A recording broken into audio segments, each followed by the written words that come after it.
T-minus 60 seconds and counting. We passed T-minus 60. 55 seconds and counting.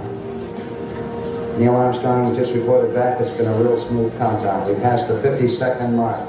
Power transfer is complete. We're on internal power with the launch vehicle at this time. 40 seconds away from the Apollo 11 liftoff. All the second stage tanks now pressurized. 35 seconds and counting. We are still go with Apollo 11. 30 seconds and counting. Astronauts report it feels good. T-minus 25 seconds. 20 seconds and counting. T-minus 15 seconds. Guidance is internal. 12, 11, 10, 9. Ignition sequence starts. 6, 5, 4, 3, 2, 1, 0. All engine running.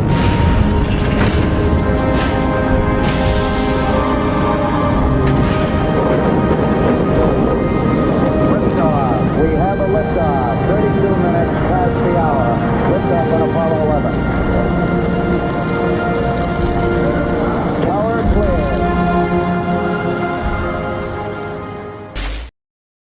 Hello, and welcome to this edition of the Bullpen. As always, I'm James Roy, and with me is Tom Chavarria. Tom, how are you doing today? I'm doing pretty good. There's some sports we can talk about. Obviously, it's not the Texans. It's Masters week if you're into golf. I'm a big golf guy. Not a good golf player, but always a big fan. So, there's that. Did you see the controversy? So, ESPN sent, I believe, Jason Kelsey to cover it, and then someone produced an AI image of Jason Kelsey, Pat McAfee, and Brett Kircher they said it's the new event at the Masters, the pond jump. And everyone was up in arms that they were ruining the sanctity of the game or whatever. I don't know. How do you feel about ESPN's coverage of all that stuff in general, with like the way they're kind of throwing Jason Kelsey around and Pat McAfee? I mean, they're very marketable guys, right? Like, I love the Pat McAfee show. JJ's a fixture there. I think Jason Kelsey's great. Not a big Travis fan, but he's a rival. He's kind of been that guy that says torch the Texans. So I'm not supposed to like him, right? Jason, we don't see him as much, being in the other conference. And now we don't see him at all being retired. Dig his whole garage beer thing. I kind of like. He seems more down to earth. Like, you could definitely go have a drink with him, where I think Travis is not that guy. May not be, maybe the same dude. I don't know. But let's just say it makes sense that he's the one who had to bail Travis out in college. Like, he seems very level-headed. I agree. But he seems like a chill guy, Just a chill dude. As far as Houston sports goes, so the Rockets are obviously playing right now. They're putting BTA on the 76ers. And then the Astros are off tonight. I think your camera just went out of focus. I think that too. I'm gonna see if I can fix it. Oh well. And then the Dynamo, I don't know what to make of it. Like, it feels like in the time that I've been watching them, they've been really good at possession football and hanging on and getting the goals, timely goals, but like really more of a defensive team. And now the Dynamo have the offensive weapons out the wazoo to do what they want to do. And they get really good traction offensively, but they just fall apart on the defensive side of the ball. And then they also get really hot-headed. They kind of lose themselves. I know one of them was a double yellow, but there's been quite a few red cards thrown around where they just kind of lose track of the game, it seems. But I disagree. How do you feel about that? Because that's like just my read as an amateur soccer fan. So I go to every game. I watch them when they're on the road. I'm about as avid a Dynamo fan as there is. Some of the cards are warranted. Some of them are maybe a little aggressive play. I tend to lean that way, to have an edge, to be a physical team. I think that's what the backline wants to be. As far as like not being able to finish with all 11. It's just weird. Like if you go game by game, some of it, like I said, the Son penalty when they played LAFC. That one was that was a weak call. I remember Exactly. that one. Obviously the double yellow on Eric, 2 weeks ago, I think. Really unfortunate, but it was just the position he got put in. These guys are all kind of coming together for the first time. So, and Antonio Carlos being the captain of that back line, Halter being there, then getting injured. So you got some guys pieces in and out. I mean, everybody knows about Dorsey leaving and now having to fill that gap. So they're changing their style a little bit. And then you talk about possession. One of their big possession guys was out last week in so bad with names. McGlynn. Thank you, Jack McGlynn. So when you take that away, it kind of changes what their identity is. Keep in mind also, they played some really good football teams. Seattle's a really good football team. LAFC is a really good football team. I think this team by the end of the season is going to be phenomenal. I really love the pieces that they brought in. I think when you look at what Guilherme has been so far, I don't think anybody saw this coming to get him for $1.5 million when he's arguably one of the top 10 players in MLS right now. Just on a stat thing. I mean, obviously people are going to be biased. I really think the Dynamo are gonna really turn some heads, especially with like the World Cup stuff going on. You're gonna get fans that are gonna go, wow, maybe we should go watch this team. And if you've never been to Shell Energy Stadium, there's not a bad seat in the building. It's really small, really like really more of an intimate setting. Yeah, intimate, I guess is the right word. I guess you could use. Like I said, you can sit all the way at the top and not feel like you're in Toyota or NRG or Minute Maid or Daikin, excuse me. So went from icebox to juice box and back to icebox. Like that. So I think y'all look, this is a Texan podcast, but if I'm gonna politic, come watch the Dynamo. I promise you, it's a very entertaining brand of soccer.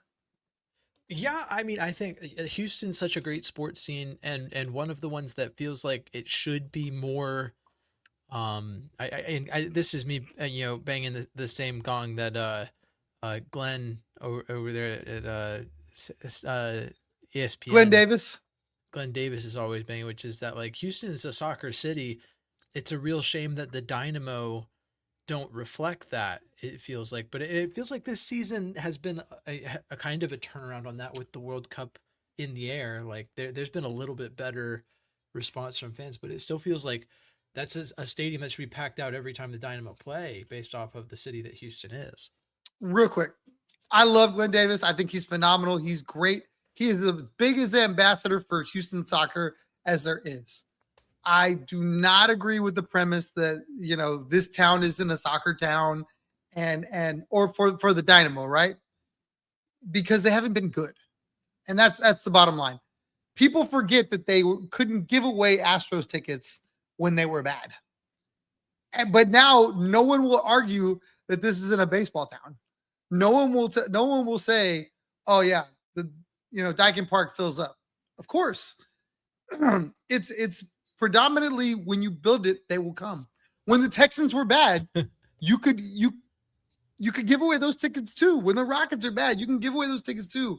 So for all the argument that, they're soccer fans and we just don't reach them, you have to win.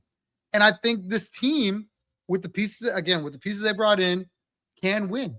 So give it some time, let them build that culture up, and then you'll fill Shell Energy Stadium. Yeah, I mean, I think the pieces are there. So I think each season that I've been watching the Dynamo, the early reaction is almost never spot on with how it should be or how it goes. So I think that there's some good signs early, and I highly recommend if anyone isn't already going out and watching Dynamo soccer, they should probably get out there and give it a look. For Brandon in the chat, calling it football is more accurate than calling American football, because you literally spend the least time with the ball at your feet. Where in soccer or football, you spend the entire time with the ball at your feet when it's in play. The funniest thing to me about that whole discussion is like, I don't care which one you call it. Like, it doesn't really affect me. The way that British people get so mad about us calling it soccer when they literally originated the term as an abbreviation for association football, ASOC, soccer, like they started it. They commonly called it that for a really long time. Historically, they switched to calling it football, and all of a sudden we're weird for using the term that they handed down to us. It's just like the metric system versus, and all that. It's like they switched to metric, but we still use English. So I don't know. I don't have a strong preference on which one. That's why sometimes I'll just slip in and out of calling it one or the other in conversation. But yeah, soccer, football, whatever you want to call it. There's football year round in Houston with the Gamblers, the Dynamo, and Speaking of the and the Gamblers, they Texans. got to win. Home Got opener, they done. won the home opener. Shout out to the Gamblers. Shout out It to was ludicrous. They needed a little Luda ATL in there. for That's what pulling they up. needed. All right. So I've just discovered this feature on StreamYard as we were talking, and I went ahead and typed this up. It says it works on all formats, so you guys should be able to vote in it. I'm interested to see what you guys think. But I've put together a poll. I'm gonna put this out there as the show goes on. Which position is the biggest need for the Texans in this draft? I've put 3 defensive positions that maybe not a lot of people are tracking as a need. Maybe some people are. Depends on who you are. I know I'm tracking at least one of these things as a larger need than the others, but curious to see what you guys have got. So I'm going to block my face for a bit just to show this poll. Here, I'm going to try and move it around. Maybe put it up there. There we go. So, yeah, what is the need? Linebacker, edge, cornerback. Go ahead and hop in the poll and let us know what you think. Tom, what do you think is the answer to that question? For me, it's linebacker. I think edge, you've got your bookends. I get it. You could have depth, but linebacker, I feel like that position just is so fragile. And we've seen it where, one of those guys has been out for an extended period of time.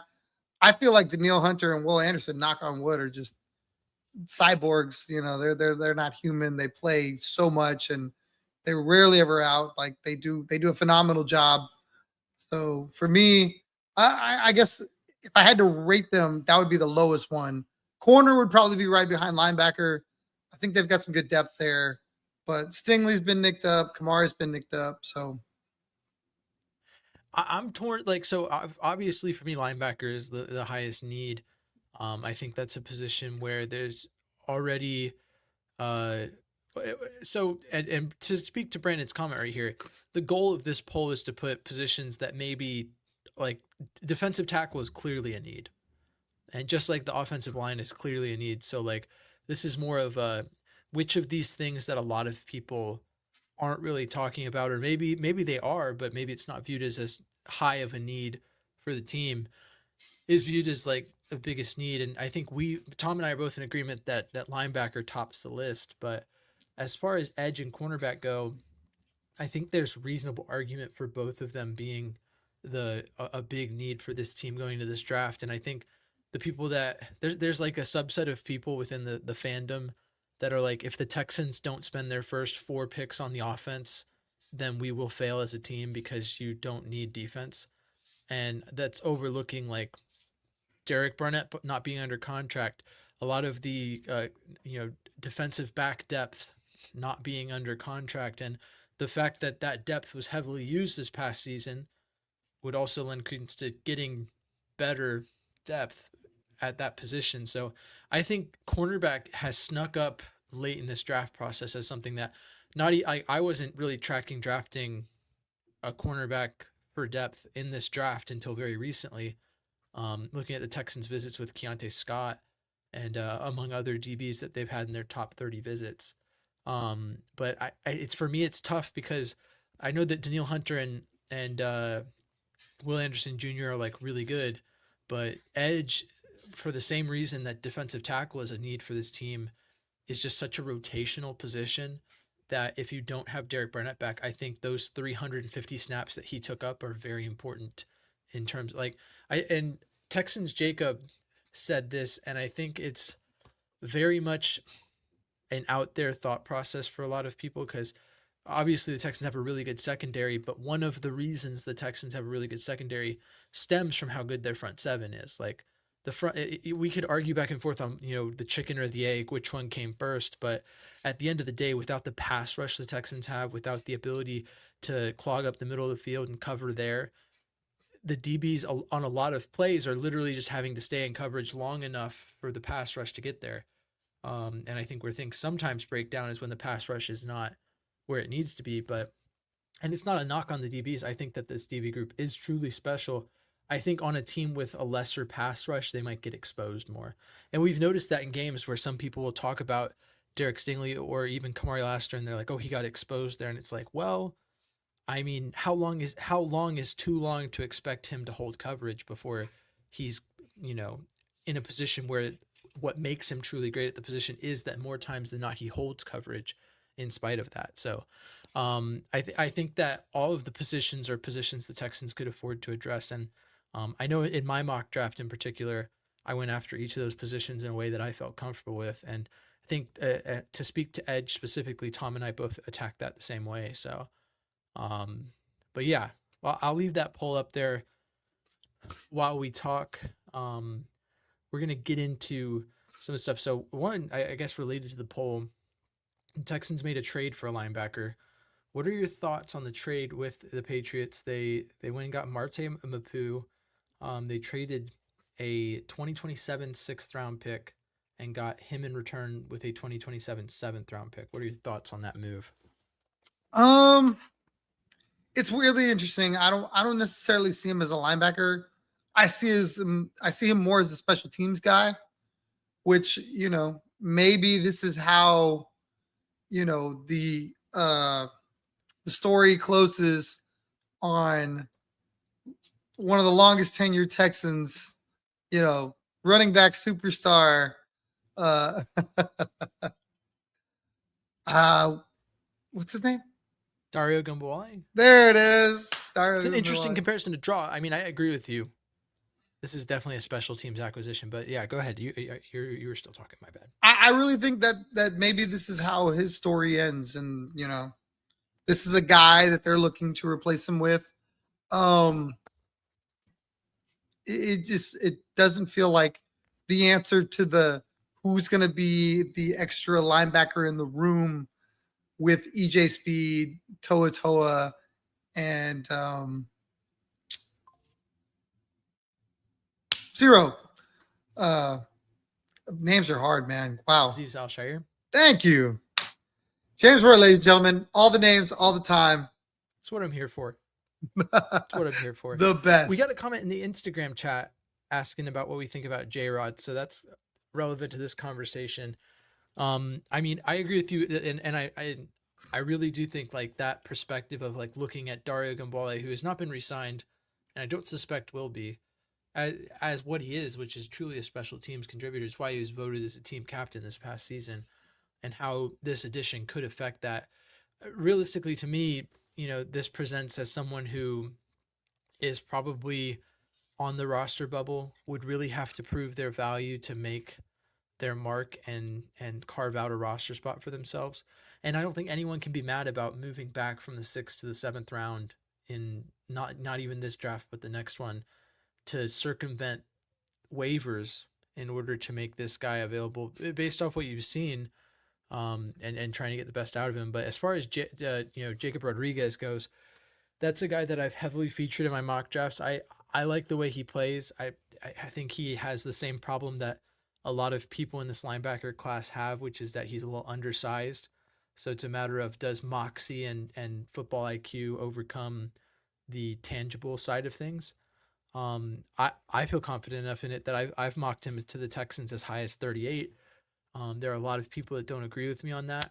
I'd be comfortable with it, but I think that Anthony Hill is a linebacker right now that's in that range that the Texans will probably be shopping in, that fits more size-wise in terms of what the Texans will probably be looking for in a linebacker.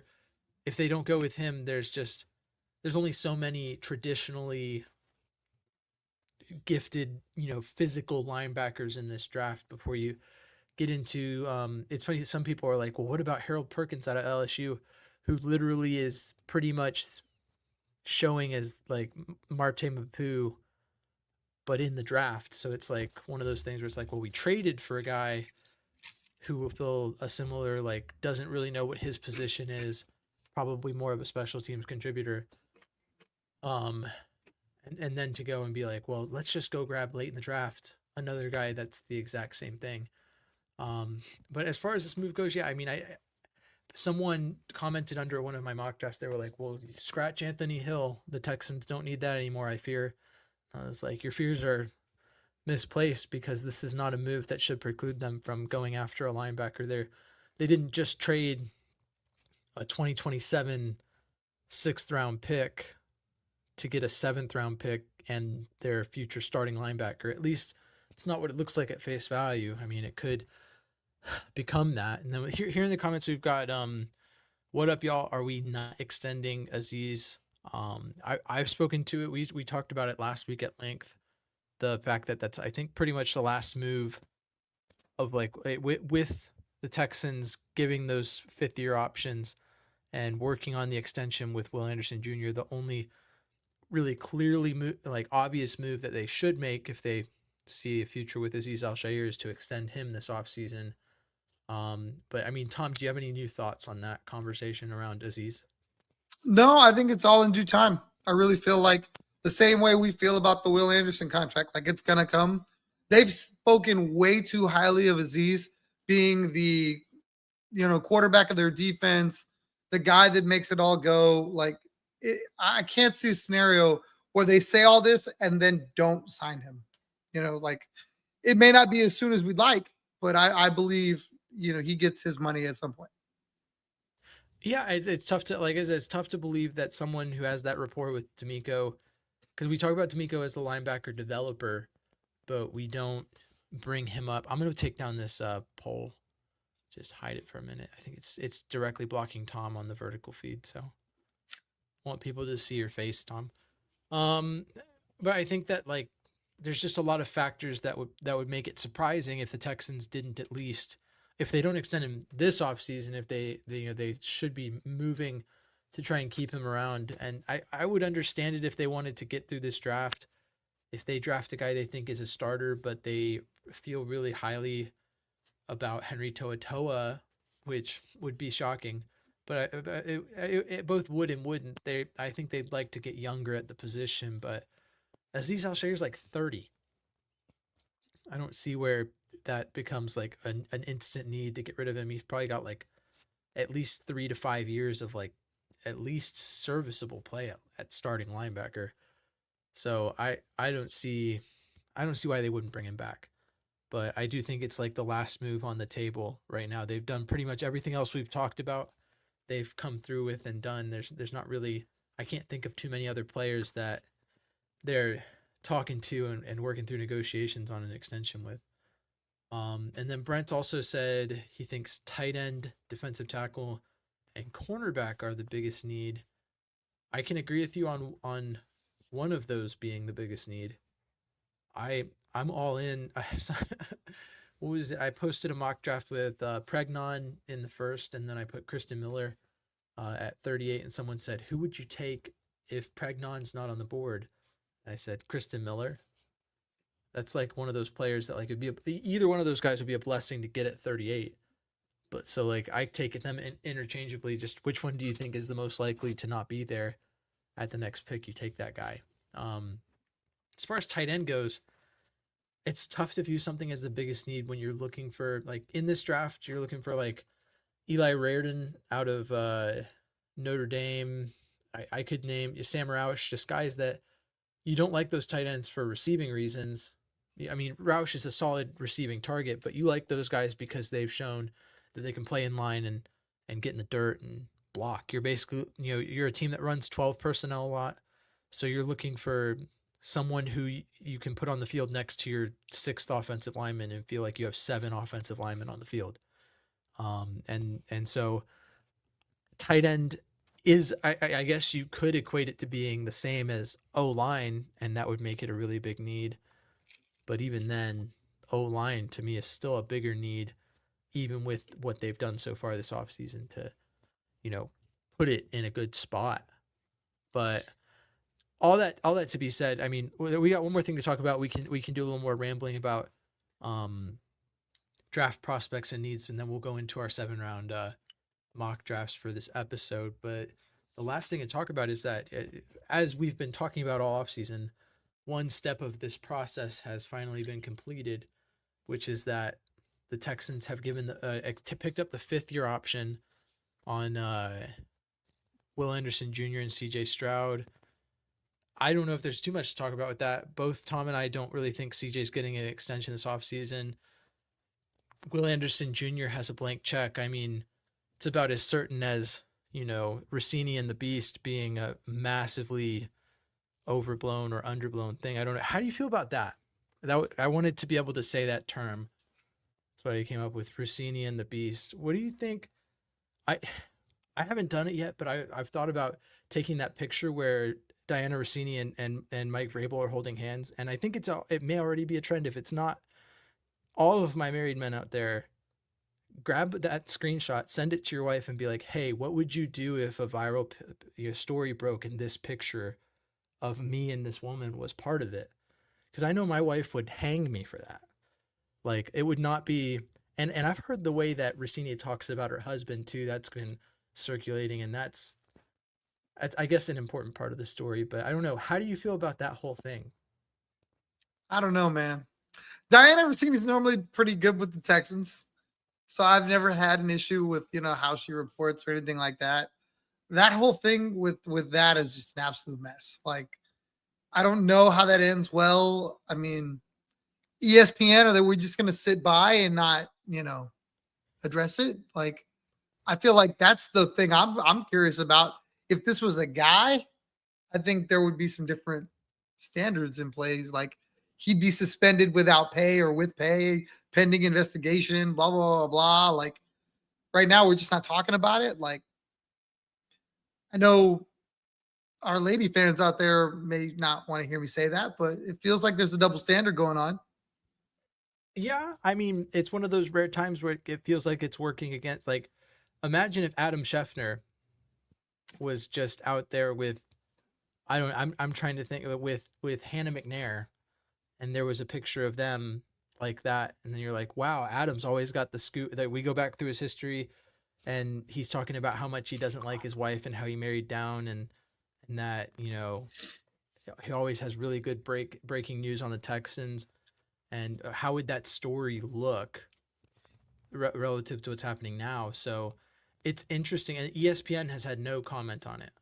That's the one they've done zip on it, and apparently it's come from upstairs. And it's a similar situation. Like, Barstool has had some undercover guy who's been basically outing them for not reporting on things like that. And this is one of those things where the guy was like, leaked a text message from someone or another that basically said Barstool was instructed not to talk about the Rossini thing. And I'm just like, I don't know. I just want to know that it's not affecting the integrity of her reporting, because that's like, if we look at the list, like on social media, you're looking at breaking news and you want to make an informed comment on it and like get into that discussion when news breaks around the Texans. Do I need to put it on hold? Like, if Rossini says it, do I need to, if anything, I think it means there's more validity to it because she's doing anything and everything to get to the source of it. But on the other side of it is like, where's the bias on it? Like, I don't know.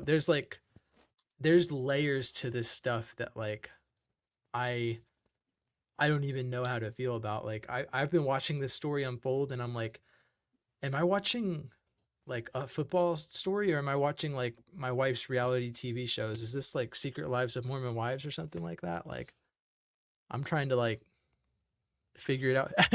And that's the brain. It's like anything and everything. The reason I brought Adam Schefter into it is because someone was like, if Rossini is doing this to get scoops, what is Adam Schefter doing to get scoops? Because he has every scoop. And I'm like, I don't know. It's just wild. But after that foray into drama, I've said it before. I think that sports and everything around it is basically like men's version of reality TV. So it's people will be like, I want to keep it centered on the sports, but a lot of fans get into the drama side of things, and then they act like it's not something they want. But I mean, it's curious to say the least what's going on there, especially with Vrabel being in the division for so long. Like, so but obviously, I guess you said, and I agree. Like, she hasn't exactly like given the Texans an unfair shake. So like, she had every reason to if she was biased towards the Titans for a while. So I don't know. There's a lot to unpack there, and I bet we'll be talking about it next week if more stuff breaks, or we won't be because nothing will come of it. But we'll see how it goes. With that, let's talk about our mock drafts, Tom. We're at about that time. I looked at them before, as I always do, since you sent me a picture of yours. Kind of have that unfair advantage as the host / producer. So we had some common ground. I liked your mock draft. I thought it was really good. I didn't do any trades in mine. I posted on Twitter this week about how sometimes it's about, that you do 2 of the 3 things that you think Nick Caserio is going to do. And in general, I've kind of settled into my mock drafts being mostly without trades, knowing that means they will probably be wrong, especially with the reports that this is going to be a very trade heavy draft from, I think it was Daniel Jeremiah that reported that. Nick will be in his element with that, but we'll start with yours. And actually, before we get into, let's do yours, because I have 2 of mine up. I have one that I posted this week, and then the one I did for today, just to show you how I've kind of settled into like certain picks being certain players. In my opinion, there's not a lot of variation for me at this point. I have the players that I like that I think the Texans are going to take, and those players will be picked at specific picks for me. So let's look at you, Tom. What have we got here? Walk us through it. So I can't take full credit. My younger brother, he's back in Texas. He was in Kansas. He now lives here, got a new job here. He's staying with me for a little bit. So we collabed on this. So shout out Mike for getting me through half of this. Sounds like an unfair advantage, honestly. For the guy who has like 78 mocks, like us doing the one and only the one, you pick and choose until you get what you want. We make it work what we got.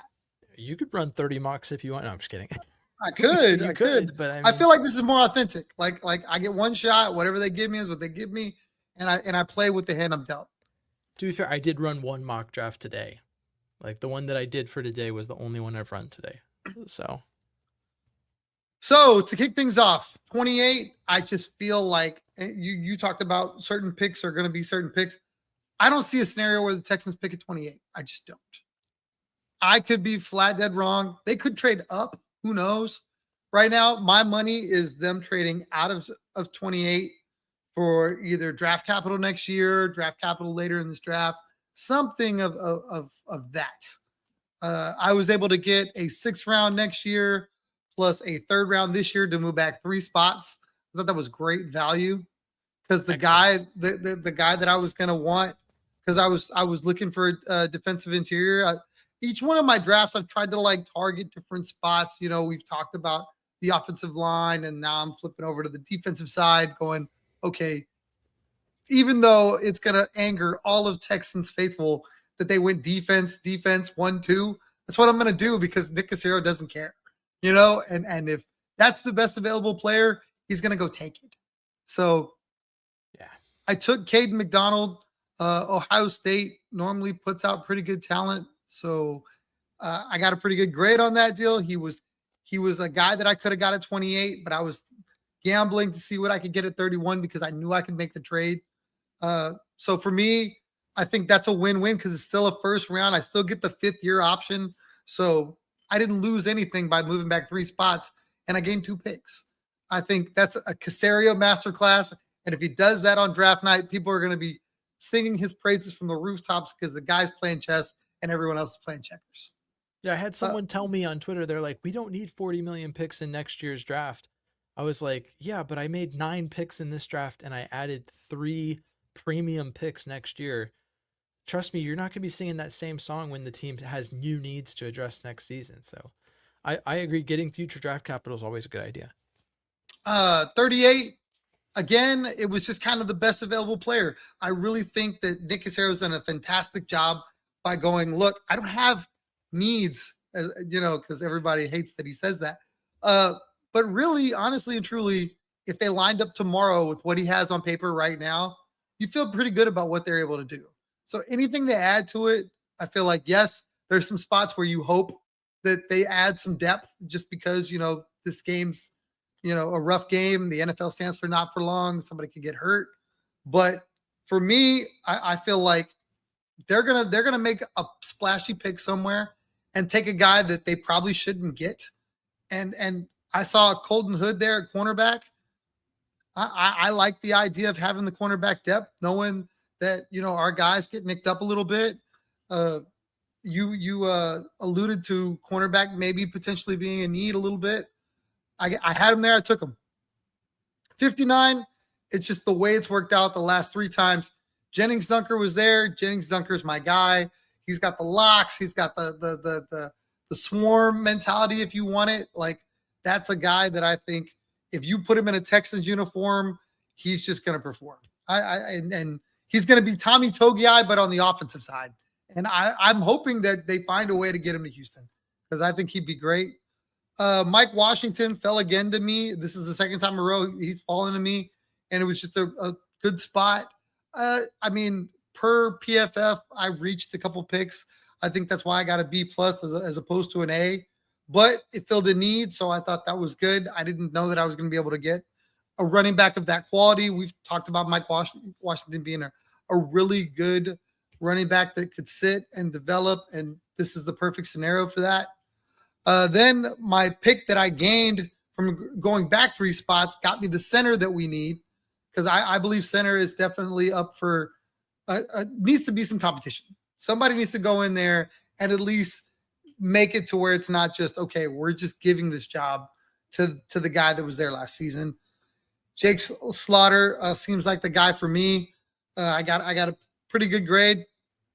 Able to make another trade, able to get another 6th-round pick for next year, because I really feel like 5th, 6th, 7th-round picks are like that little extra capital you need to make a trade work, where it's like, okay, we're trading for somebody or something, and it's like a 3rd and a 6th, a 3rd and a 7, a 4th and a 5th, something, like those are how trades get done. You need that one extra piece of capital to sweeten it up just enough to be able to get it over the finish line.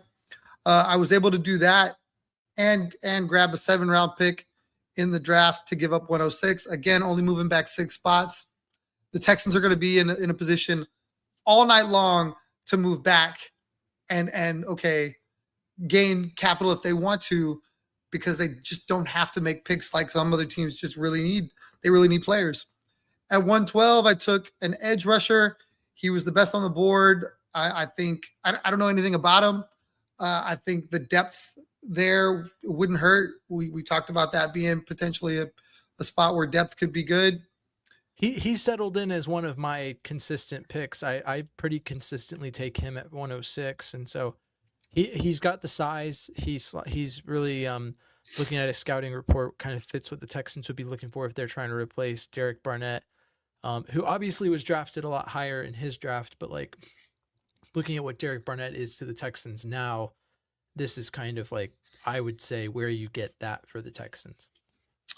Then able to make another move, grab another pick, grab another 7th-round pick for the following. I traded 2 picks. I'm sorry, traded 2 picks for 2 picks. Got a little better value, I guess, because I had the extra picks to deal with. So move back 19 spots, but move up, 42 spots later on in life. I thought at the time it seemed like a good move. 160. Eli Reardon was there. I think I got a bad grade on that pick solely because tight end doesn't seem like a need per PFF. We've talked about, how the Texans like to operate. I think this is a good pick. I think you spoke to him specifically as a guy that's a blocking tight end versus a big pass catching guy. 167 linebacker, I feel, is a need for me. When you put up the poll, linebacker was clearly a spot that I think the Texans need to at least have depth. Again, this guy was kind of who fit. There wasn't any trades I could really make. Wasn't trying to force another trade. I'd already hit my 3 that I think Nick Casario at least makes 3.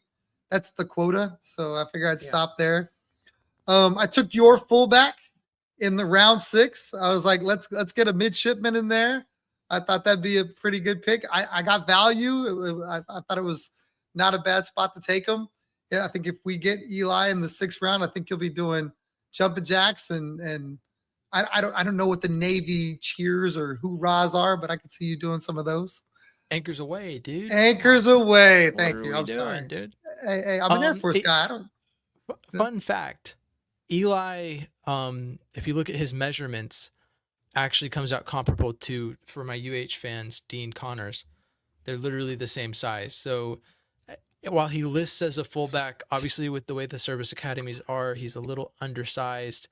Doesn't mean he couldn't, bulk up and be that for the Texans, but that's a guy who, and the Navy relies heavily on their fullbacks to be basically running backs that can block, because that triple option scheme is no joke. So yeah, just something to note there.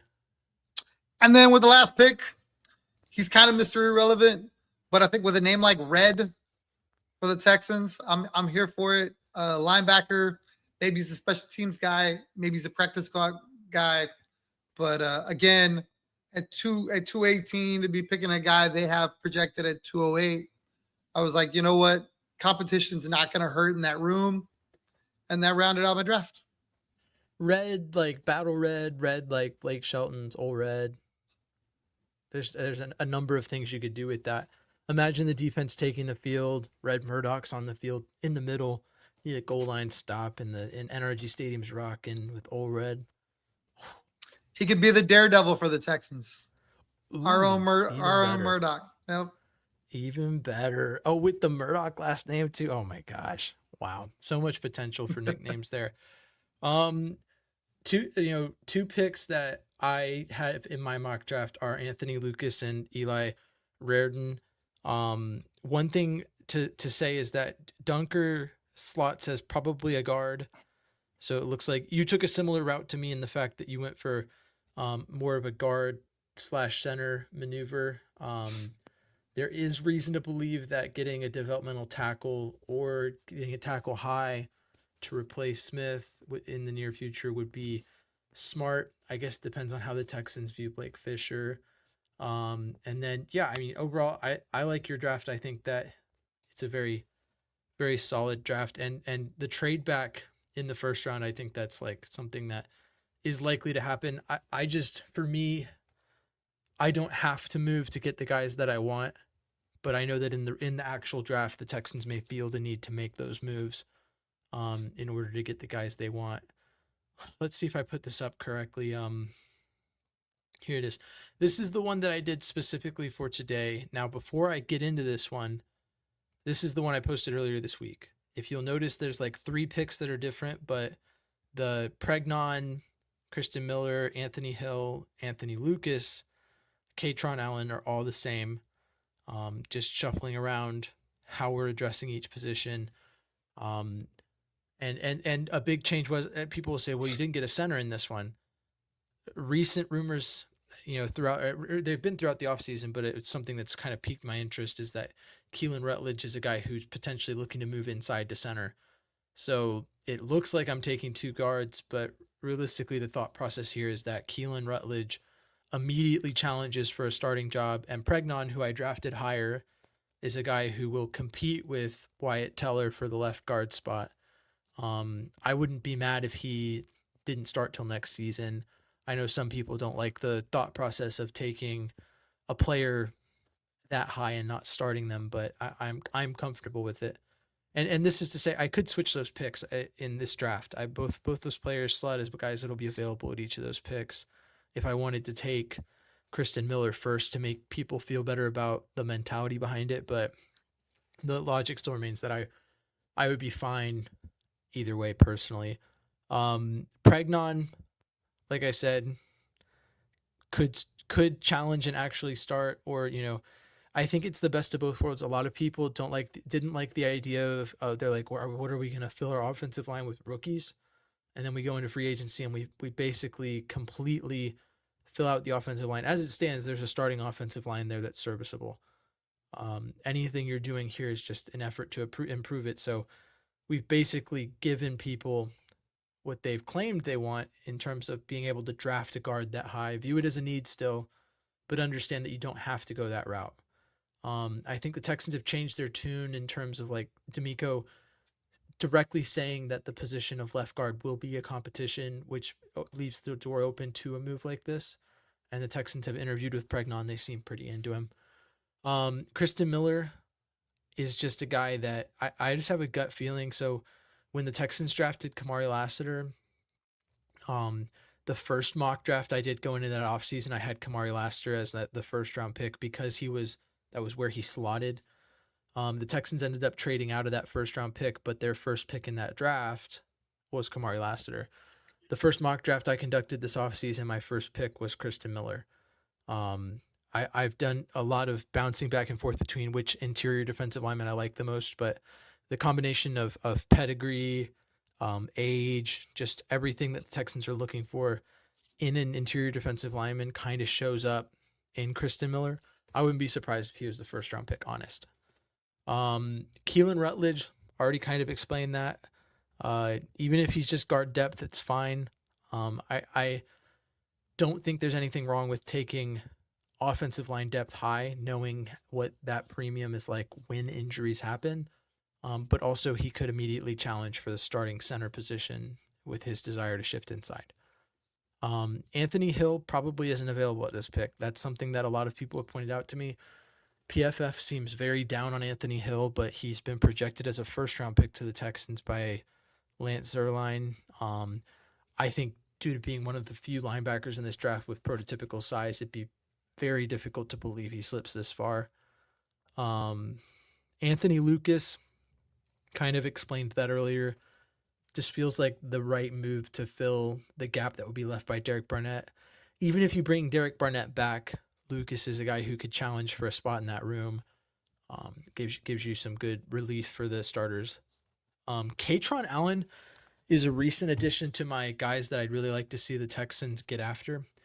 If you look at the way that he grades and the way he fits scheme, this is the perfect place to. This is a perfect situation for the Texans where you add a depth running back that is a true bruiser, just a guy who can really get after it. Think the Lendell White to CJ2K, like just a guy who is line it up, gap run scheme, just get after it, pound the rock, get the yards. Really fits what the Texans want their offensive identity to be in terms of running. So I think it wouldn't be a bad pick right there. Excellent value. Going with Raritan at this point in the draft, whatever tight end you're taking is likely a blocking tight end and probably doesn't show up as a receiver. The biggest knock in his scouting report is he probably will never be a tight end one because of his lack of receiving ability, but he's separated himself as a really good blocker and probably slots really well as a tight end too, which is what the Texans need. So it's perfect. Around this area of Katron Allen and Eli Raritan is where I think is the sweet spot for the Texans to get a developmental tackle. They haven't been connected to any of these players, but the two guys that I really like, J.C. Davis out of Illinois, excellent ratings, fits really well in the scheme the Texans want to run, played left tackle in his career, is just truly an excellent prospect that could potentially be the guy for the Texans. And then Isaiah World out of Oregon, came out of the San Diego area, went to Nevada for 4 years and finished his career as Oregon's left tackle. As far as his scouting report goes, he's physically gifted. He's like 6'8", 318. Probably needs to put on a little weight, but and he's not even that old for a redshirt senior. He's only 22 and a half. But he grades out really well in gap once again. Is a solid pass blocker, but just needs to develop. And I think that this is the team with tackle depth that could give him that opportunity to develop into a truly excellent prospect. So those are some players that I considered in there, but I ended up going halfback and tight end. And then the difference between the previous mock draft I showed you, I went Keontae Scott, where I took Keelan Rutledge. Realistically, I think you could take Keontae Scott at 59 I don't think it's likely that Anthony Hill is available. I don't even know if Keelan Rutledge is available at 69, but I think you move Keelan Rutledge down to 69 under the pretense that Anthony Hill is probably not available. That's still a very solid draft. And then you can get Red Murdoch with your 7th round pick if you really wanted to. But I went with Devontae Smith, cornerback out of Notre Dame. But his usage is very heavy in the slot. To me, any cornerback you're picking up right now is a guy you think has potential outside, but most of his usage would be depth behind Jalen Petrie, just giving him relief. And just, yeah, that's really what you'd want out of him. And on the off chance that there's safety issues, and Jalen Petrie gets shifted back to safety, you want to have a guy you think you can put in the nickel. But that's not saying that a 7th round pick cornerback is going to do that, but you draft him on the potential of that. So, overall, yeah, I mean, as is typical, I'm a bottom 35% mock draft, and Tom was a top 38%. Tom always beats me on the grading, but I've settled in. This is what a lot of my mock drafts are going to look like now. Like, there may be some trades I may move around a bit, but like I would be comfortable submitting this as my final mock draft. The only question I have to reconcile, as I've spoken to, is the later picks. I might want to sprinkle the tackle in there. If I remove Eli Raridon and I can get one of those tackles, maybe move up a little bit from 167, then I can go. There's a tight end out of Michigan that I can take as a blocking tackle or a blocking tight end, and that gives me the tackle. And then I have to reconcile what I do with that pick, given that Anthony Hill at 69 is unlikely. So, going for realism, that's my biggest thing that I'm working on right now. But I do really like this mock draft. Trying not to make the joke 6-7. Is that the joke we're trying not to make? It's too bad. I just did it. And yeah, man. Oh, Tom, I didn't ask. What do you think of my? I really don't know how you can do this with any realism and not have any trades in a draft where they are the people out there are saying this would be the most. There might be the most trades ever in a draft, and Mr. Trade himself doesn't make any. Like, for me, that's like what I'm trying really hard to do is try to find the places where I think it's advantageous to move around and still kind of get the guys. You know what I mean? So I think why you get beat up so hard on these mock drafts is because you're reaching for a lot of guys that you could probably trade back and still get. And I get it. Like, you feel like I just need to get the guys I need to get. But I repeated this last week and I'll say it again. If this was your mock draft and these guys underperformed, and you're going to say, well, you reached for X, Y, and Z, and you could have had, this is how you get there. So when 100%. When I do a lot of these drafts, it's like, all right, let me protect myself going, okay, I took the guy where he was slated and I moved around and I got the draft capital to go with it to justify making a play for that guy at that spot rather than going, you know what? Pregnant's my guy at 28. I don't care if there's 12 other guys better than him, and then I'll just figure it out. And then you go, well, you could have had, because it's hindsight's 2020. It always happens.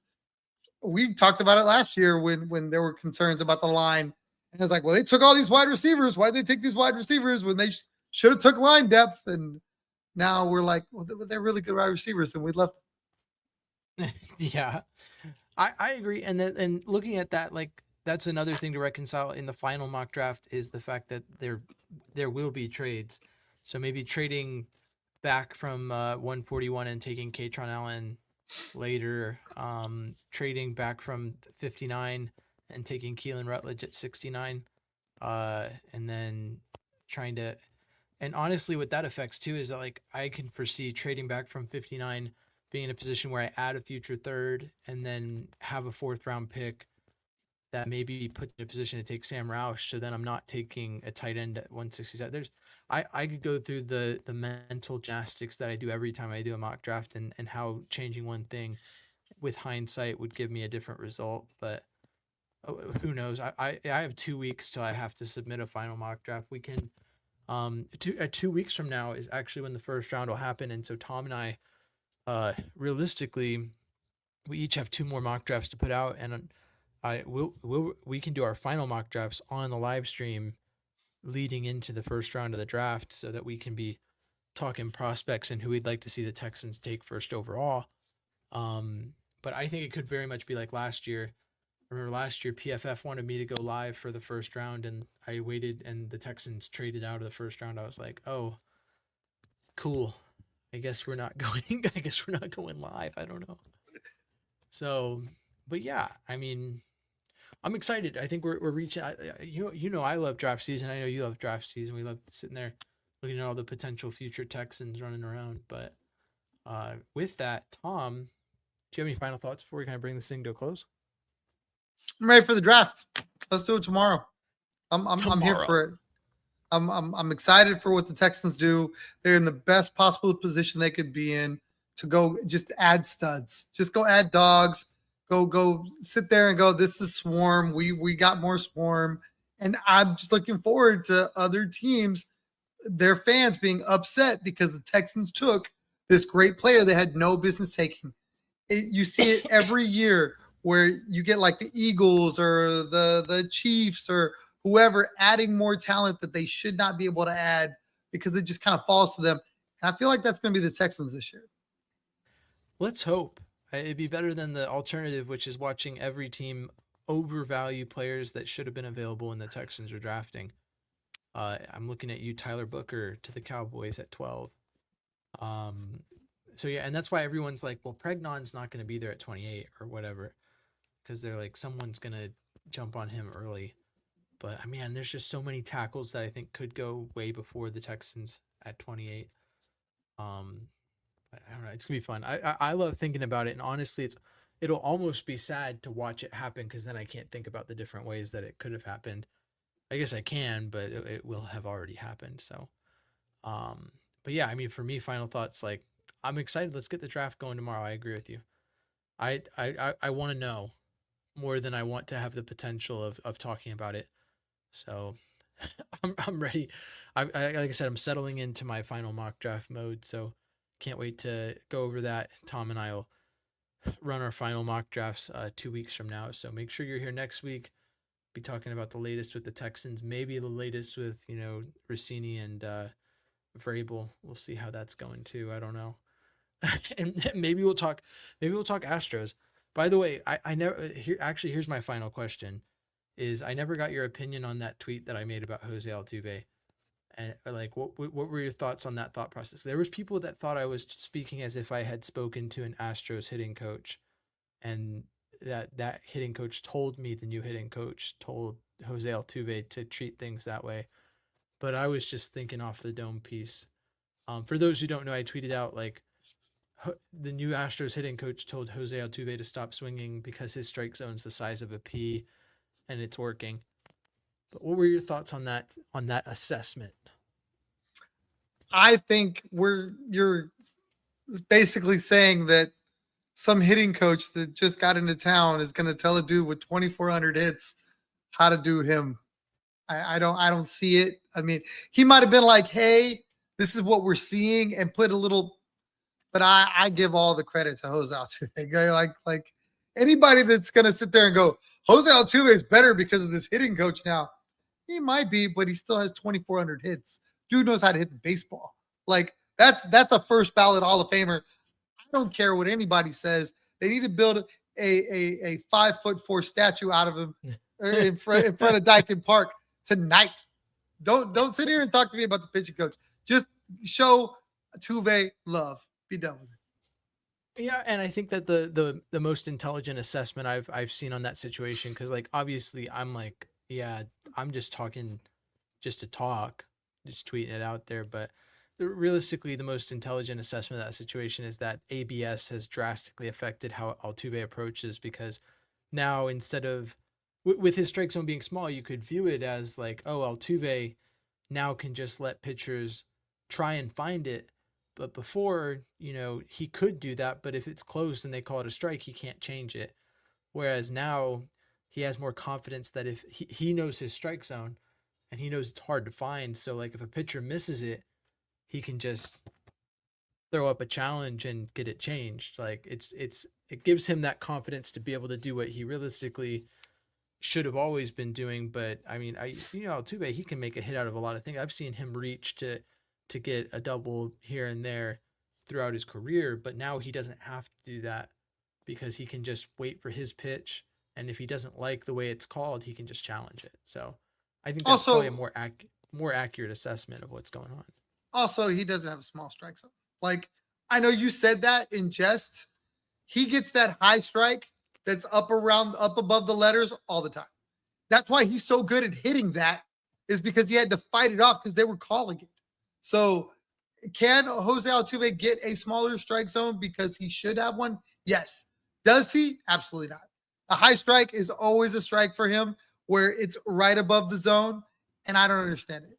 It's basically like a bias against him because he's smaller. It should be smaller. It's not. The ball's above the letters every time.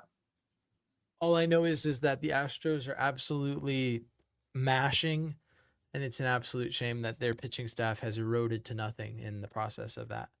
Facts. Where was Christian Walker last year when we needed this version of him? He needed to settle in. A lot of people don't want to give players the time to settle in. And it's like, what have you done for me lately? And Christian Walker's like, yo, chill. Now look at him. Chill. Skywalker. Chill. You know, like there's a lot of guys that are like that too. Yep. Lightsaber. All right. Yeah, I joked under that too. I was like, Tom and I should do an Astros podcast weekly. We got to see. We'd have to reconcile it with your bowling night, though. That's the thing. We can make it happen. We'll see. Be on the lookout. Maybe. Potentially. Who knows? Always down to talk Houston sports. With that, thank you for tuning in today to this edition of the Bullpen. I have been James Roy. Tom has been Tom. And we are the #1 veteran-run Texans podcast in the entire universe. You can find me at James Roy NFL. You can find Tom at TCTom1 on Instagram and Third Coast Tom on Twitter. And thank you and good night. As always, stay classy, Houston. And vamos Texans.